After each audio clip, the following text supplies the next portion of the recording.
là, effectivement, ils ont rehaussé la course minimum à 12 € à Roubaix, l'une des villes les plus pauvres de France, hein. Et à Lille, là où il y a un flux de courses, ils laissent encore à 6 €. Donc ils ont augmenté effectivement la course minimum un peu partout, sauf à Lille. Là, il reste à peu près 5-6 km autour de Lille où c'est pas encore à 12 €. Donc là, nous, on demande tout simplement nos droits. Nous sommes patrons.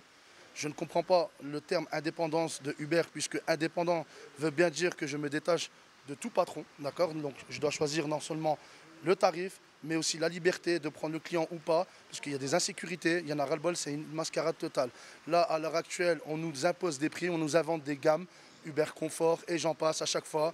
On nous demande, on nous impose de manière mesquine des véhicules de type Mercedes et tout pour des courses à moindre coût. C'est un système, d'accord, qui est mis en place. Et tout est fait pour qu'on arrive au SMIC. Tout est fait.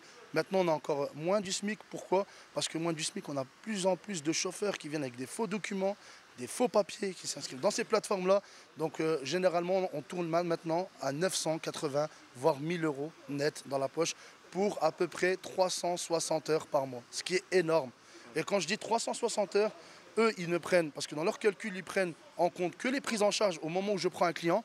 Mais excusez-moi, il y a un moment, il faut prendre en compte aussi le temps où on passe à attendre un client. Donc, nous, on a comptabilisé à peu près entre 300 et 370 heures à peu près.